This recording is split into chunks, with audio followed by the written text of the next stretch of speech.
Hey everyone, Robert Ferringo with Doc Sports here on Friday, October 4th with your Ferringo 5 for college football. Today, I just wanted to do something a little bit different. I wanted to take a look at 5 of the games that I'm going to be keeping my eye on this Saturday in college football. Now, these aren't necessarily 5 games that I like, 5 games that I have plays in. Some of them I do, some of them I do not. I'm not going to tip my hand too much, hopefully, on who I like in some of these situations. But basically, when you look at the schedule, all right, some games just jump out at you. Those might end up being the games that you bet. They may not. But it's important to understand why these games are jumping out at you. And it's important to see, okay, this is my level of expectations for these games, or this is what I'm looking for. What actually happened? That's how you learn to handicap teams right there. What do you expect them to do on any given weekend or in any specific situation? And then what do the actual results show? And then after we get the results, we can go back and say, oh, well, they outgained this team by 200 yards, but they were terrible in the red zone. Or, they had a fumble or an interception return for a touchdown and gave up a punt return, blah, blah, blah, blah, blah. So we can kind of take it from there. So these are 5 games that I'm looking at on Saturday that I'm going to be keeping my eye on to see how they go relative to how I expect them to go. The first one is Texas at West Virginia, 3:30 game. This one's a little bit obvious. Texas has a big game with Oklahoma on tap coming next week. So how much are they looking ahead? I know that that's an expectation every year, and that's an expectation. Oklahoma is at Kansas this week. The expectation is, they're looking ahead to Texas. But if you go back and look at what Oklahoma has done the week before they played Texas over the last 10 or 15 years, you'll see that that really just isn't a good handicapping angle on its own. Well, Texas is a little bit different story. They have struggled on the road these past 2 seasons. This is a pretty young Texas team. It's a lot younger than the team that they had last year as well. They're in Morgantown, which can be one of the most difficult places in the country to play. West Virginia's had 2 weeks to prepare for this game, and they played really, really well when they blew out NC State at home in Morgantown earlier this year. The problem is, normally this would just be an automatic take on West Virginia, right? The problem is, I don't like West Virginia at all this year. They're in a major transitional year under their new coaching staff. Lost a ton of players and a ton of talent from last year's team. They kind of stink, to be completely honest with you. That's how I've been handicapping West Virginia. Is I don't think they're very good. We bet against them when they went out to Missouri in week 2, and that was an easy cash for us. So, again, normally I would be all over the home underdog in this situation, but I don't like West Virginia. So what Texas team is going to show up, and what are they going to show us? All right, so that's one of the things I'm looking for.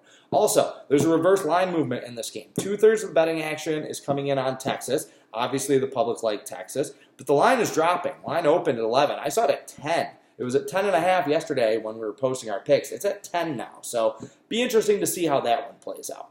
Second game, we got Baylor at Kansas State. Now, if any of you remember earlier in August, in Doc's Sports newsletter, which is released every week on Wednesday. If you're not signed up for Doc Sports newsletter, sign up for it. You get like 8 to 10 free picks in a variety of sports each week, as well as news and notes on what we have coming up the following weekend.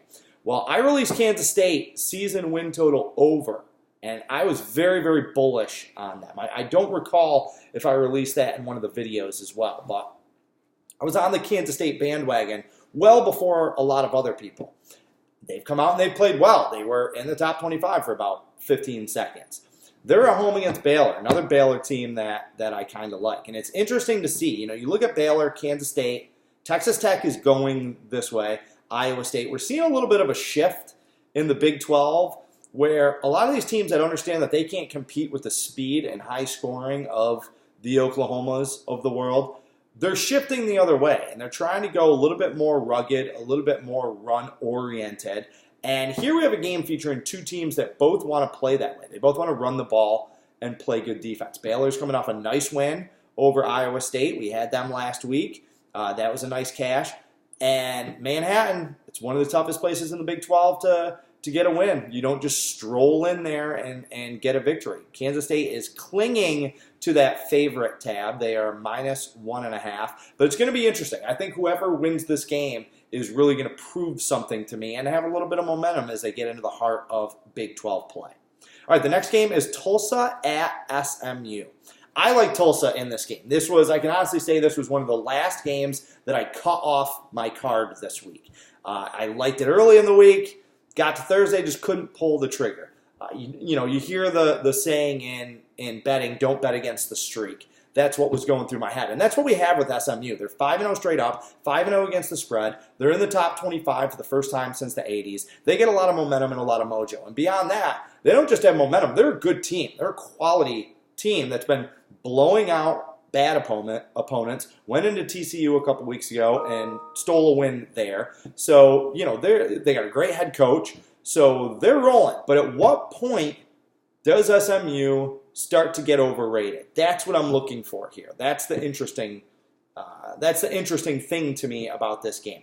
SMU has a bye week on deck, so they won't be holding back. However, after that bye week, they have by far their toughest stretch of the season. They host Temple, then 5 days later, they're at Houston for a Thursday night game, and then they're at Memphis. That's a rugged 3 games right there. Are they looking past, they've reached a goal of getting into the top 25, and they know they have this gauntlet coming up. Is this a flat spot for them?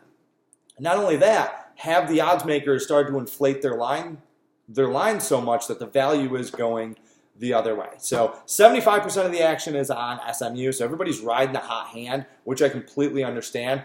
But I won't be surprised if Tulsa finds a way to lose by 11 and make that number stick. The next game is Iowa at Michigan. All right.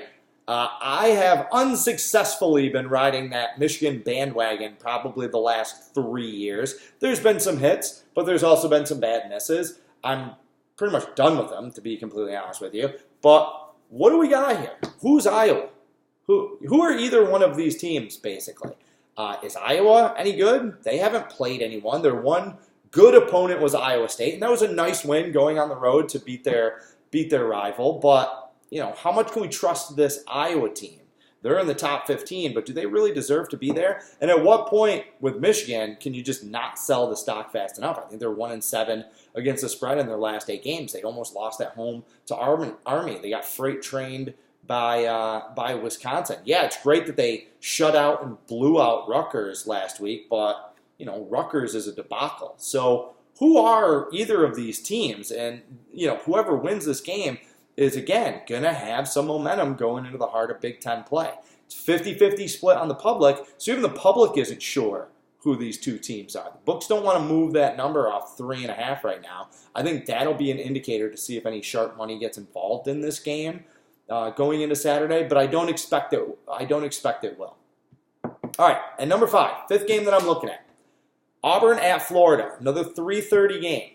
We got a road favorite in Auburn heading down into the swamp for a big SEC battle. All right. Auburn is another one of these teams. They're 5-0 straight up, 5-0 against the spread. Who wants to jump in the front of that train? Okay. I like Auburn. I definitely like Auburn in this game. But I'm not in a rush to make it a big play because laying points, especially laying small numbers on the road in SEC play, really in any conference play, you got those 2.5, 3.5, 4.5 point road favorites. That's usually not a moneymaker when you're betting on college football. So a little bit of a dangerous situation.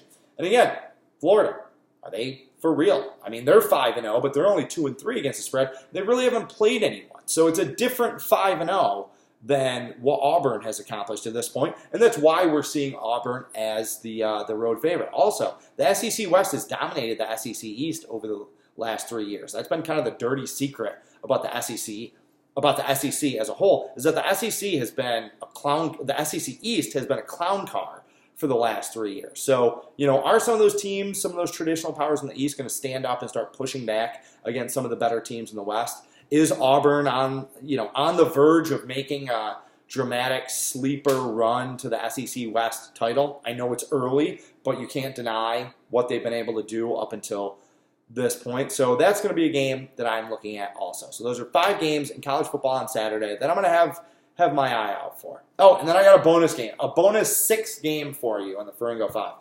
UT San Antonio at UTEP at 8 o'clock. I have no handicapping to offer you to this game. I will be watching that final score, though, because I just want to see which one of those teams is actually worse, because they're both among the 2 worst programs and worst teams in college football. Which one's worse?